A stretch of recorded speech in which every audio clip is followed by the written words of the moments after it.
Welcome to Andy's Garage. I'm Andy Phillips. Today I'm going to show you how to replace the rear hub bearing assembly on a Dodge Neon. So let's go ahead and get started. This is what it looks like here. This is the hub bearing assembly. So you have your studs on it. You have the bearing, which is all part of this hub assembly. Very easy to do. It just slide the old one off, slide the new one on, but we are going to have to remove the wheel, and we'll also have to remove the brake drum so we can access the axle nut, remove that, slide it off. But let me show you what's needed to complete this, and we'll go ahead and get started with it. Here's all the items that you'll need to complete this. First of all, you're obviously going to need your hub bearing assembly. You can get these automotive stores, online, pretty much anywhere. They're easy to come by. Just make sure that you get it for the right make and model. This particular one we're doing here in this video, this is a 2005 Dodge Neon SXT with the SRT design. So it's not the SRT4, it still has the smaller engine. Next, you are going to need a 32mm socket. That's to remove the axle nut, and you will need a breaker bar or an impact wrench or something, because those can be on pretty tight. You will need a flathead screwdriver, and that is so we can release the tension of the brake, and I'll show you how we'll do that, so that way the drum will come off easily. And then last but not least, you will need, and I highly recommend, jack stand. Even though we're going to have the car jacked up, anytime you have it up, you don't want to rely solely on the jack. You want to make sure that you have jack stand to give the proper support. So let's head over to the vehicle. Depending on who put your lug nuts on last, sometimes they can be over tightened. Highly recommend using a breaker bar if you can't get it off, or an impact wrench, a strong one. If you're having issues with seized or stuck lug nuts, you can check out my video via the link above. Also have it down in the description on how to remove them if they're stuck. But let's get this off. We'll get the wheel off, then we'll be back to take a look at it.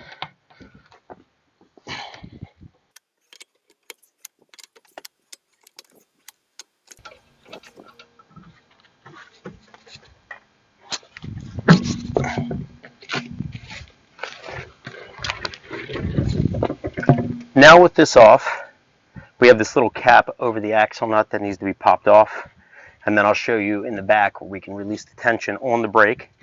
Another thing you want to be very sure of, that you don't have your emergency brake engaged. If you have it engaged and you're putting pressure on the drum, you're not going to be able to get it off, so make sure that you release that.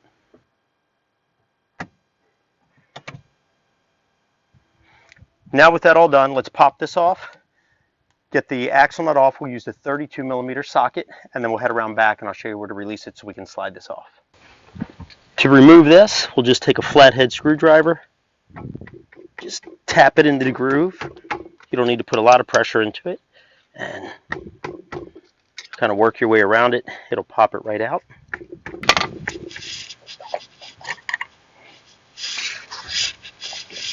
A little bit loose here. But let's head around to the back and I'll show you where we can release the tension and slide that off. Working our way here around the back. You'll see here is the back of the wheel cylinder. You have this little rubber plug right here. If we pop that off, we can get into the adjusting screw, which adjusts the tension of the brake shoes, and we can release the tension on that. So let's remove that so we can go in there. That's out, and let's take a look in there and I'll show you what we're talking about. As we look into that opening, you can see the little threaded adjuster. You want to take a flathead screwdriver and you want to push it down. Pushing it down will release tension. If you're trying to increase tension, like for your emergency brake, you would push it up. So we're going to take the screwdriver, we're going to push it down to release all the tension that we can so the drum will come off. There we go. Keep rotating it until we back all the tension off of it. If releasing the tension with the adjuster screw does not, we can see here it loosened it up some, but it's still a little bit tight. What I do sometimes, I'll come around here in the back and actually bleed the brake line out, so that way the wheel cylinder will compress all the way instead of being extended. And then of course, once we're done with all this, we're going to have to bleed the brakes again to get any air out, but that'll at least take the tension off.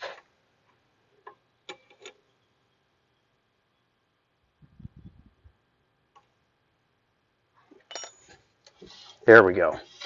Now this is nice and loose. See how loose that is?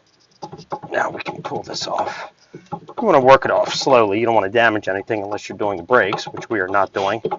So we don't want to be yanking on things and damaging it.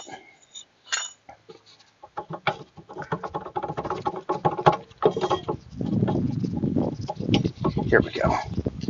Starting to move.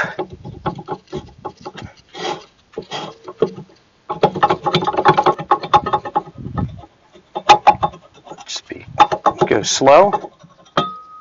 There we go. Didn't want to damage anything. This is our hub bearing assembly right here. Now we can go ahead and remove this axle nut, and that'll slide right off. Now to remove this, we're going to use our 32mm socket on a breaker bar. You can also use an impact wrench, but if you want to just use like a regular ratchet or something, it won't work because these things are on pretty tight. So we'll go ahead and take this off. Take this off here.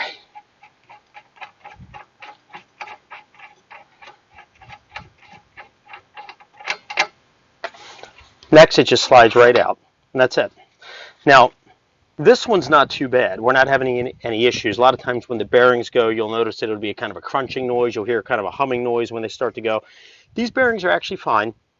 The reason I'm changing these are the original hub bearing assemblies from 2005 with this vehicle, so they're definitely need to be replaced. And this one came off of the other side. I'll get a close-up.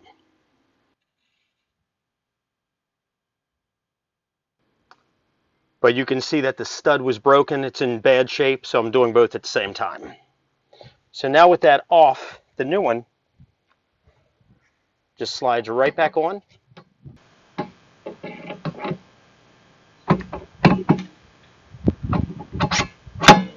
There we go. There you are.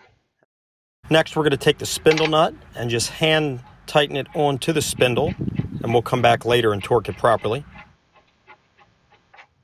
Put it right back on. Now, while we have this off, we do want to also make sure that the adjustable lever is tightened all the way, not to where we can't get the drum off of, over it, but just extend it as far as it'll go. Once we get everything together, then we'll go ahead and adjust it properly. We'll increase the pressure and bleed the brake lines from the cylinder. So let's get this on.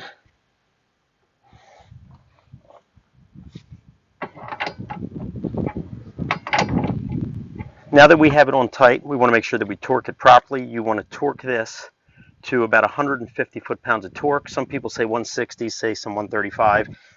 I'm going to just do 150, land it right there in the middle.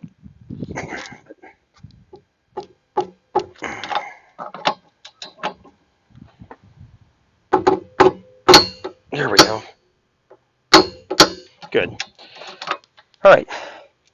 Everything is good. We're ready to adjust the leveler and put everything back together. Now we're going to go ahead and take the automatic adjuster screw. We're going to turn it down. So we're going to be pushing it down so that way we can have it come to meet this other side. Once it meets that, then that's as far as we're going to go. We're not going to go tighter than that because we want the drum to be able to fit over it. So just push it down. Almost there. Once we get it to meet,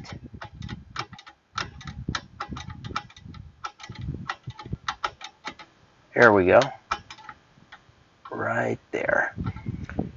Here's our adjuster lever back here. Next, we'll take the adjuster lever. You want to set it all the way up here on top, like that. That way everything is good. And once we put it on, then we'll fine tune it from the back.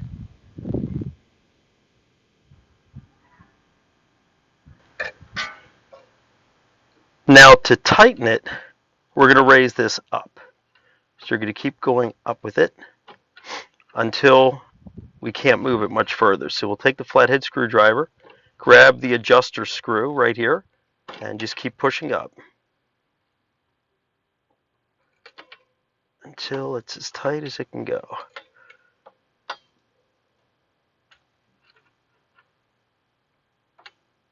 Here we go. Keep raising it.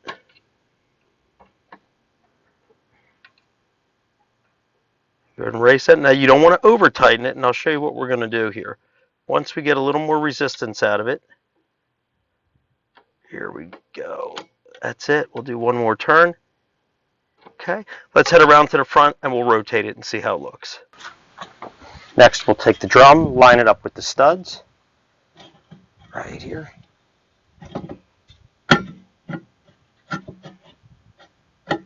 we go. Slide it on. There you go. And you can see how freely it moves. You want it definitely tighter than that. So let's head around to the back so we can adjust the adjuster screw, get it a little bit tighter. Then we'll bleed the brakes, and with the cylinder expanding, it'll get it nice and tight, and then we're done. If we grab the drum, you can hear that. Still very loose. You want it tighter than that. Want it tighter than that. So let's adjust it a little bit more, but you want it to where when you rotate it, you got a little bit of some rubbing going on, but you don't want it obviously locked. Adjusted it more until it was tighter. That's a little bit better. Next, we're going to bleed the brakes, because once we get the air out of the lines and tighten things up, we're going to also see some pressure on it there, and then if need be, we'll fine tune it again.